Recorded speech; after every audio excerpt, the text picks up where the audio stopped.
Ladies and gentlemen, I give you the 2025 Moto Guzzi Stone. Proof that you don't need to reinvent the wheel when you've already made a great one. You just need to add a few new gadgets, smooth out the edges, and suddenly your classic speaks fluent 21st century. And now let's get one thing clear. The V7 is not some fake retro cosplay. It's not wearing skinny jeans and pretending it likes vinyl. This bike is vintage. It's been around since the late 60s. This platform has carried students, soldiers, commuters, and cafe dreamers alike. This is living history on two wheels. But because 2025 means stricter Euro 5.5 emissions and riders who expect their motorcycle to be smarter than their phone, Moto Guzzi had to evolve, and what they gave us is kind of brilliant. Ride-by-wire throttle? Check. Smooth enough for even your grandma to get twisted. Cruise control? Yep, because even Italians get bored on the autostrada sometimes. ABS and traction control? Of course. Your invisible safety net when your enthusiasm outpaces your talent. And let's not forget LED lighting, bright enough even to make Michelangelo's David cover up. But here's the real magic. They added all that without taking away the soul. Fire it up and that transverse V-twin still rocks the frame side to side like it's rehearsing for a dance. The soundtrack is still a mechanical opera. The whole experience is, yeah, I'm modern, but don't forget, I'm still Italian. And that's the charm. Other brands might give you a bike that feels engineered in a lab. The V7 feels like it was tuned by a guy named Enzo who was taking his espresso standing up.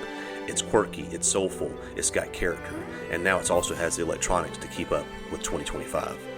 So what you got here isn't just another retro roadster, it's a legend that has been dragged, kicking and screaming, and probably gesturing wildly into the future. And next we're going to find out if those updates make the ride as good as it looks.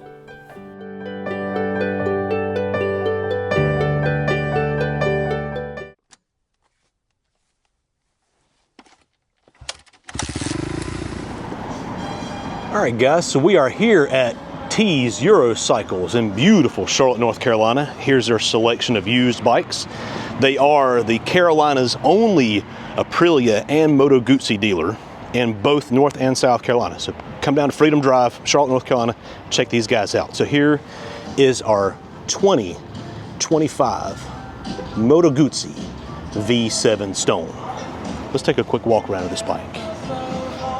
Check it out. The 2025s come standard with the LED headlights and the Flying Eagle running lights. 2025 is a big addition. You get the ride-by-wire to meet Euro 5 emissions. You get 4% more power. You get cruise control as a standard feature. Now, let's see how we fit on this bike.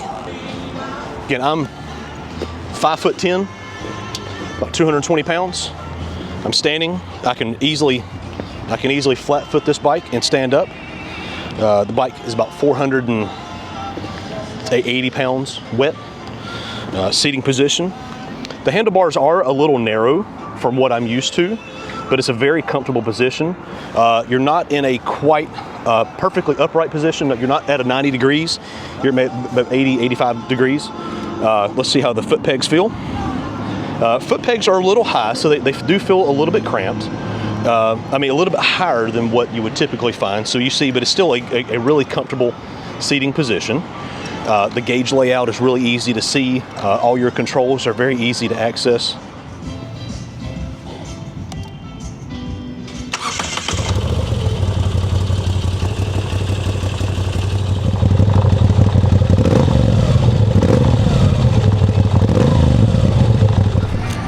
All right, guys, so we've done all of our walk-arounds, all of our looking.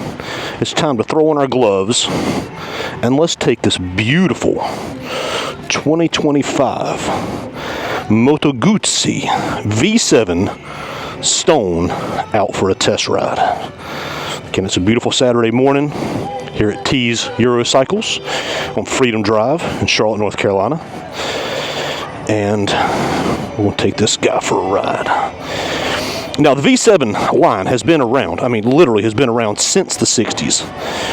And has the engine that they use in these has gone relatively unchanged for a, let me get my camera sit here, has gone relatively unchanged for a vast majority of that time. So let's turn our key on here. Cycle through our menu. This bike has 6 miles on it. There's that that V-twin rumble of the Moto Guzzi 853cc air-cooled engine. Now, the 2025 model, now nice easy into first gear. Again, handlebars are real kind of fairly narrow, but that's fine. Clutch engagement is really smooth. Again, your feet sit up a little bit higher. Throttle is very touchy, at least just initially. Again, I rode my BMW R9T Scrambler up here.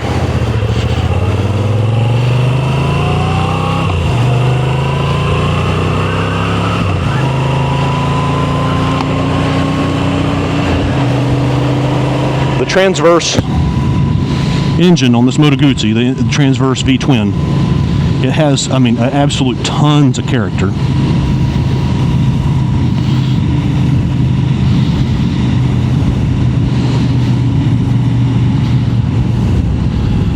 Let's test out the brakes. Now, the Moto Guzzi line, even the Stone, comes with a single caliper Brembo brake up front.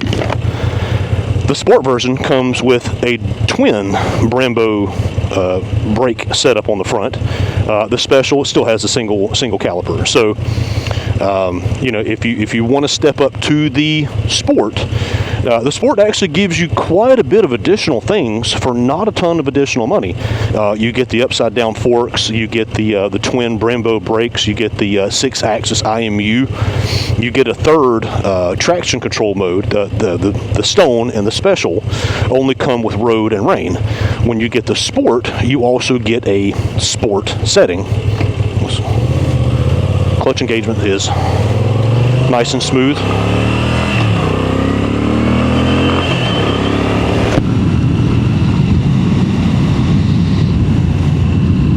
Gear shift. I did shift gears. Now we are riding in road mode.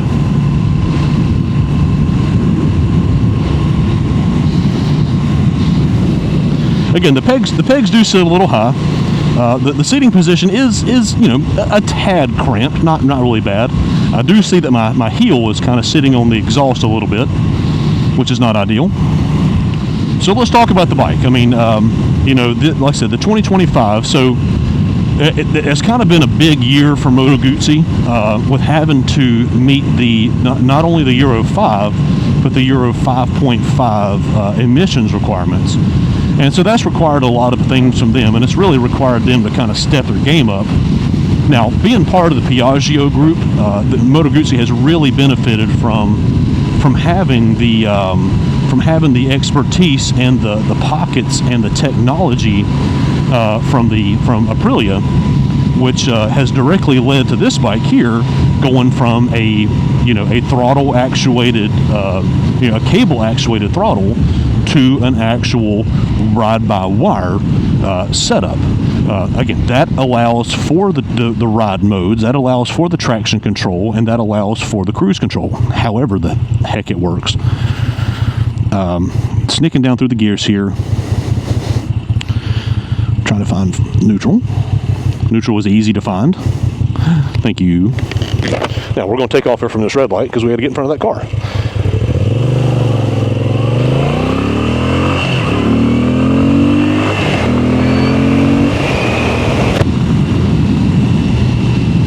Now this engine, this brings up a good point. This engine makes, you got 64 horsepower, which is about 4% more than last year, and you've got a very healthy torque number, and 90% of that torque is available below 3,500 RPM. So this is not an engine that you're going to have to string out very high to get it to move. This thing will move and have no issues whatsoever. Having all that torque down low, this makes this bike very quick. Not a fast bike, but quick. There's a big difference in that.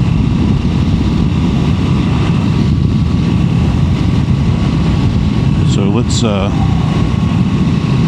go to. We're still in road mode. Still trying to figure out how the heck the cruise control works. The single caliper Brembo brakes are very smooth. They work well. This engine, like I said, I'm at 3,000 RPM, and you can just lug that engine and just bring it right out. That's what I love about a V-twin. And let me show you something here when we stop. You can sit there and rev that engine, and it just sits there and it just shakes. It just shakes. It's got tons of character. Let's turn right up here. We're going to turn on Little Rock Road.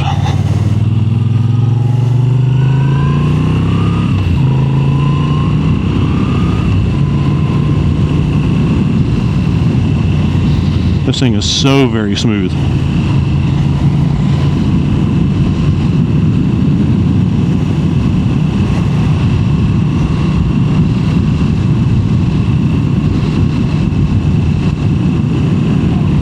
So the Stone model, which is the base model in the V7 line, the Stone model comes with 17-inch cast wheels. All models get the cruise control. Comes with the flat black paint. And I think you can get there's a blue I think you can get as well, which looks really good.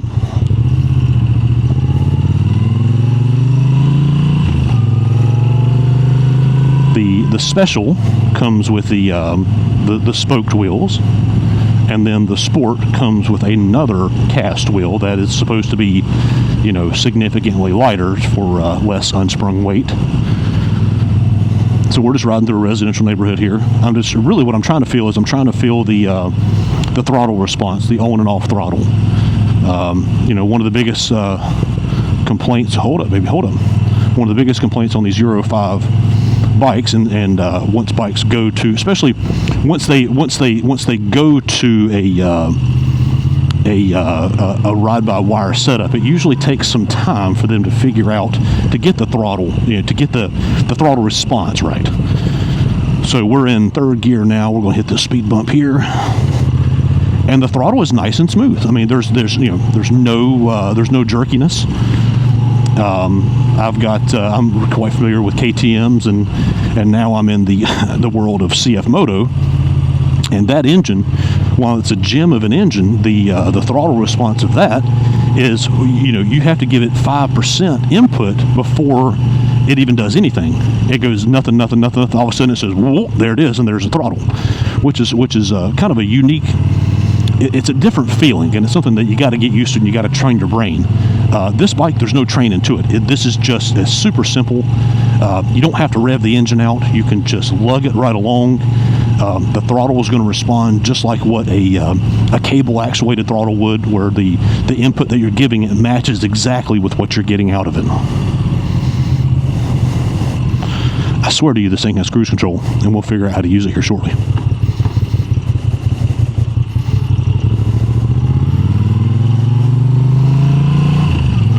Again, we got two modes. We got rain and road. Let's try rain mode here. Right, rain mode really just kind of dulls the throttle. I think you still have the same. I think you have the same amount of throttle. It just kind of dulls it down a little bit.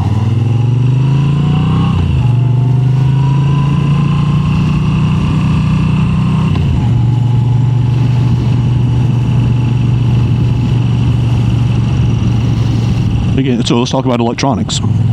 Again, the 2025 is kind of a big year for the V7, because, like I said, gone are your two cables, your push and your pull, that go over to your throttle body. You have gone to a full ride-by-wire system. And if you're not familiar, what ride-by-wire means is that means that there is no direct connection to the throttle from your hand.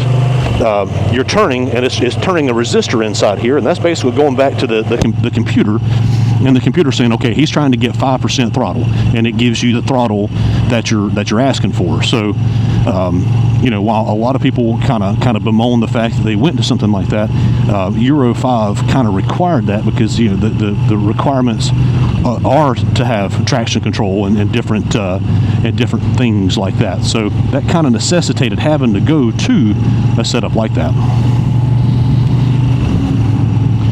The the bike, while weighing 480 something pounds, it feels light and flickable. It really does. I mean, this is you can really move this bike around. Once you get moving, the weight, the weight doesn't disappear, because I mean it's always going to weigh 480 something pounds, but it doesn't feel that heavy. The bike feels very light, feels very nimble once you get moving. We got a couple roundabouts here. Let's try those out.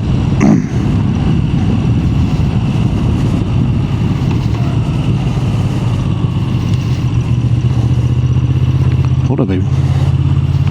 And that signature V-twin thump.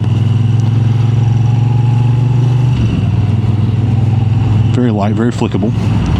Let's take it on the interstate. Let's see how it does on the interstate. Another little roundabout here. Hopefully nobody runs over us. These bikes come with the Michelin Classic tires. Alright, let's hop on the interstate. Let's see how she does. I mean, acceleration is no problem at all. This thing pulls, man. This thing pulls fantastic. Woo! Let's see about immersion. Oh, look, we got to get out of the way. Excuse me, sir. And we're up to speed, no problem at all. Up to excessive speed, actually. So let's back it down a little bit. That took us up to 80 miles an hour right there. So let's back that down a little bit to about 75, which is within legal speeds. And let's talk about the interstate characteristics. So, again, the V7 line is a naked bike. There's only been a few exceptions, like the Racer come with this little fairing and everything. But the V7 line, it is a naked standard bike. This is the V7 is like Triumph's Bonneville line. So it's supposed to be a naked bike. It's supposed to be naked like this. And sometimes a naked bike it punishes you on the interstate. Well, let me tell you something. This one doesn't. How do I set that cruise control? Huh. This one does not punish you at all. This thing just is, the air's nice and clean. It's hitting me evenly across my chest, across my stomach, and across my helmet. Honestly, I would prefer a naked bike to a bike with a small fairing that just directs the air and hits me right in the face, and my head's just sitting there bouncing all around because all the air has been focused right onto my face.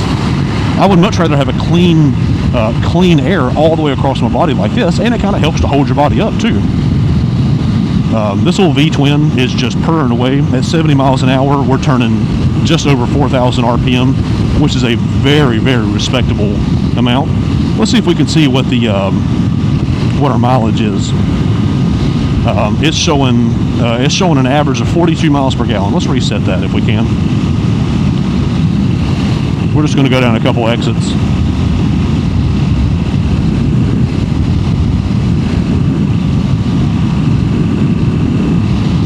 So right now it's showing an average of 70 miles per gallon. No, that's miles per hour.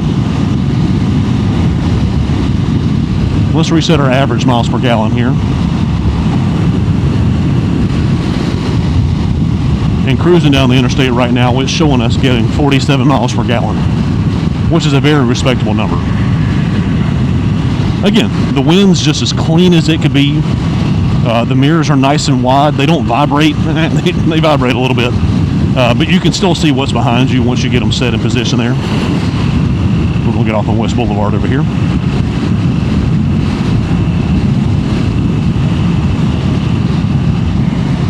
Again, 70 miles an hour. Actually, this feels better than my R9T Scrambler. And actually the bikes weigh about the same amount, to tell you the truth. This feels a lot better than my Scrambler does as far as just day-to-day riding. Now we're up to 55 miles per gallon as far as average. So I imagine you'll average somewhere around 50 miles per gallon, which is a very respectable number. And if you're going to use this bike as a commuter, that's a perfect number right there. Show me what car that's not a Econo shitbox that you're going to get 50 miles per gallon on.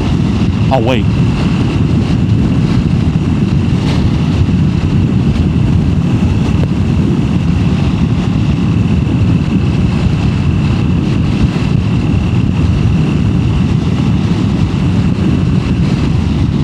Yeah, the interstate riding is no problem at all. This thing rides great on the interstate. I'm surprised. I was expecting, considering the size of the package, I was expecting this to kind of punish you on the interstate, and it's really not. This is a very pleasant ride on the interstate. And if I could just figure out how to turn on cruise control, I'd be set. I was even talking to the guys at the dealership, and they couldn't really figure out how to do it either. So I promise you, it's got cruise control. We're going to test out, we don't have anybody behind us. Let's test out these Brembo brakes and this ABS system. Let's come up here to a safe spot. We're going to go from 65 to stop.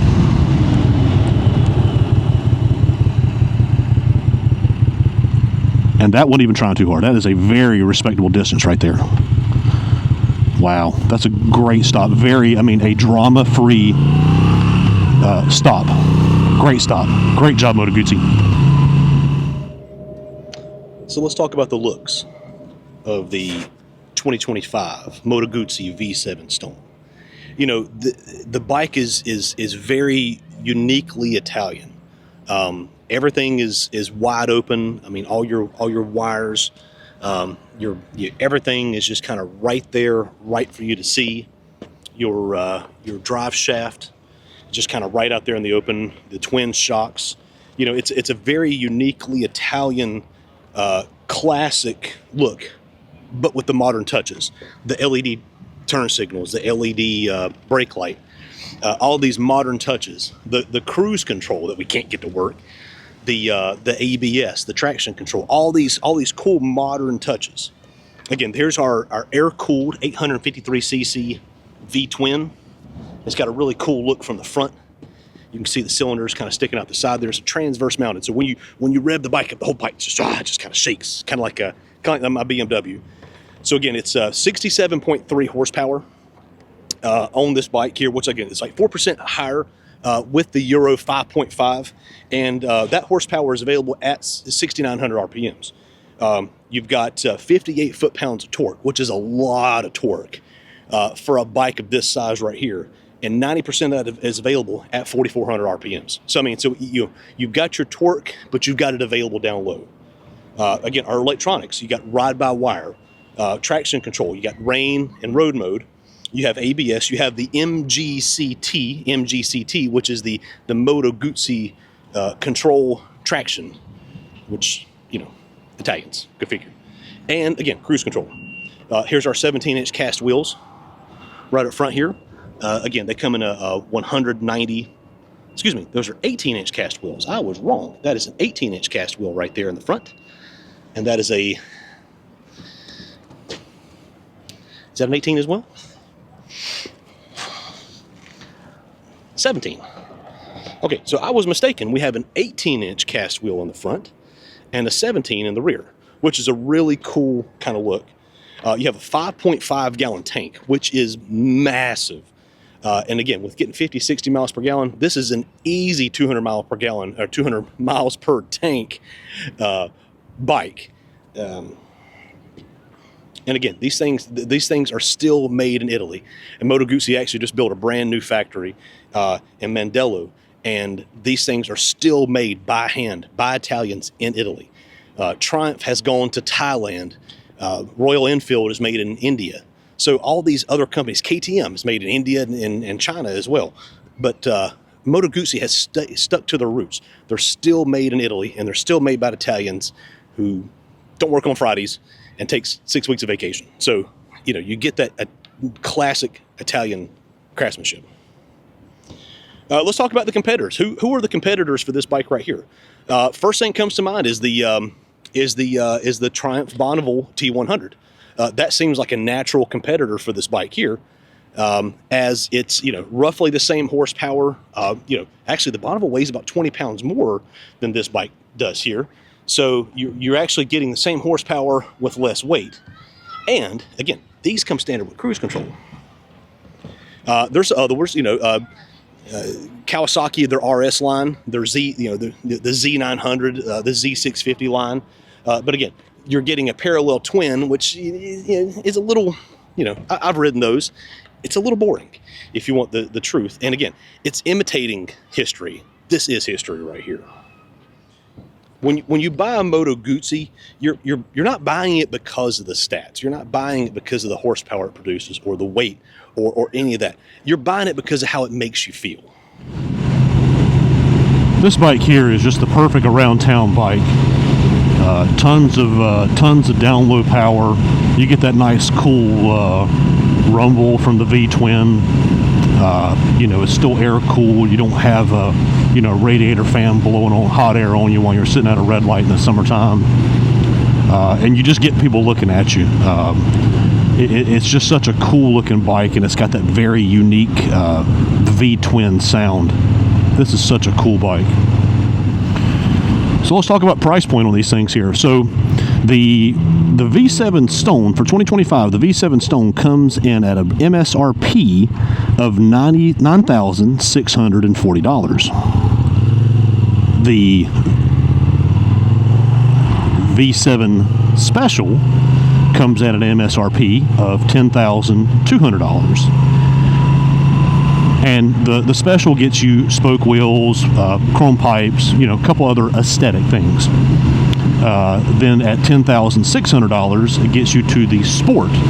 Now the Sport is where it steps up, and you get the dual Brembo brakes, you get the upside down front forks, you get the 6-axis IMU, and you get the third traction control mode of Sport. So honestly, for $1,000, you could step up from the Stone to the Sport model and get a lot of bang for your buck there. So that's a question you got to ask yourself: is it worth spending that extra money to step up to the Sport? Now, talking with T and the guys over at Eurocycles there, they had 2 Sport models and they sold quick. So the Sport is definitely a very in-demand model, and maybe not rare, but there's definitely not a bunch of those around. So they might be a little hard to get a hold of. Same mechanics. I mean, both all 3 models have the exact same 853 cc engine, same horsepower, same everything there. It's just those other things that you get for those dollars right there. Is it worth the upgrade? Yeah, I would say so. I would definitely say so. That's a lot.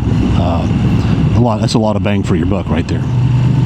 Again, the V7, it really, the model's been around for a very long time. I mean, like I said, literally since the 60s. And over all that time, they've only updated the engine, like 6 times total. And it's the same power plant that they've been putting out. But you know what they've done is every time they've refined it. But they've always been hampered by a lack of funds and everything else. Now, being part of the Piaggio group and having access to the technology from your Vespas and from your Aprilias, they have really taken this power plant and refined it into something special. This thing it's got tons of character, which usually when you hear a character, that means it's going to leave you stranded. Not this bike right here. This thing has got tons of character. It's got buckets of down low torque and everything, but it's got enough power to move and get out of your way.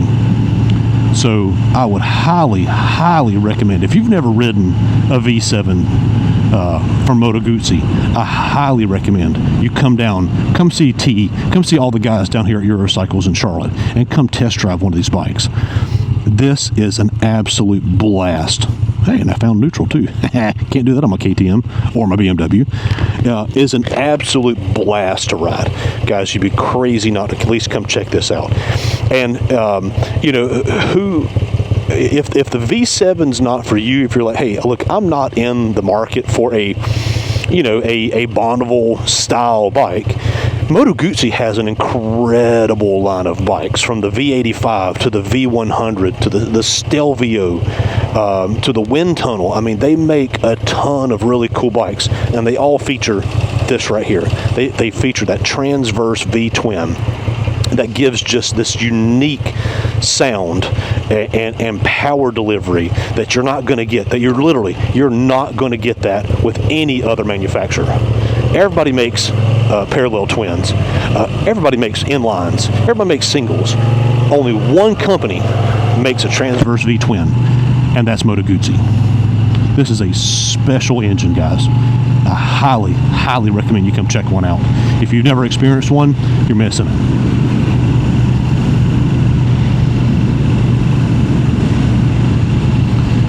So, who's this bike for? Who is the target market for a V7 Stone? Well, obviously, if you're a fan of Moto Guzzis, if you have a V85 or you have a V100 or you have any other of the bigger, Moto Guzzi bikes, say you have a V85 TT that you use for off-road riding and for touring, but you want something smaller for around town, this is your bike right here. If you're into the retro standard bikes like a Bonneville or something like that, but everybody's got a damn Bonneville. This is your bike right here. If you're looking for something to commute on, you can throw some bags on this thing and make a hell of a commuter that not everybody else is going to have. Everybody else is riding, Honda Transalps and Teneres and these just basic ass boring bikes. You show up on a damn V7, you're doing something right there.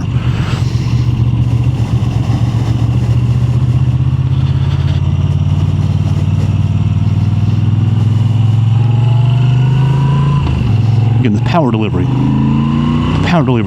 that transverse V-twin is just, oh God almighty, it's just awesome.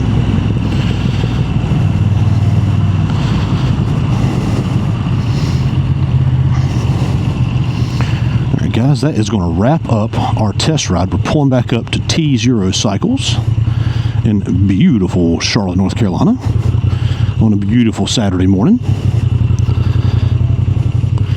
So let's park this over here. Let's park this beside my BMW. This is my bike here, my BMW R9T Scrambler. Let's park it beside here. Because you know what, honestly, we're talking about competition. You're talking about competition. This bike right here, the R9T Scrambler, you could really make an argument that this is direct competition for this bike here. And now, not new. These bikes are obviously cost a lot more new, but in the used market, if you're, hey, I'm going to spend $10,000 and I want a cool kind of retro standard, something that's a little bit different, this is one of your few competitors right here. For about $10,000, you can pick up a used R9T Scrambler, or for the same $10,000, you can get you a brand new Moto Guzzi V7 Stone. So they both weigh about the same. The BMW obviously has a lot bigger engine. It makes a lot more power. They both have cruise control. Neither one have a quick shifter, but they both give you that cool kind of retro vibe that you're not really going to get from any other bike. If you want a bike that people are going to stop you and have conversations with you about their bike, there's your two options right here. But if you're looking to buy a brand new bike, and you want those cool features right there, and you want that transverse V-twin, this is your only option right here. And your only place to get it in North and South Carolina is at T's Euro Cycles on Freedom Drive in Charlotte, North Carolina. Come check these guys out. All right, guys, so that's going to wrap up our first ride and review of the 2025 Moto Guzzi V7 Stone. Again, the Euro 5.5 emissions have really caused Moto Guzzi and the whole Piaggio group, and really every other manufacturer, to really step their game up and to give the safety aids along with the emissions that the Euro standards have required. And what that's done is that's made this already great package even better. So guys, I highly recommend, if you've never ridden a Moto Guzzi or specifically a V7, you need to come see T and the guys over here at Eurocycles, and you need to come check it out. And while you're here, check out all their Aprilia line, check out their Vespa line, and come check out any Euro used motorcycle that you could even think of. So if you've seen anything that you like, comment, and subscribe to the channel. Thank you guys for watching. God bless, roll tide, and remember, tomorrow needs you. Thanks, guys.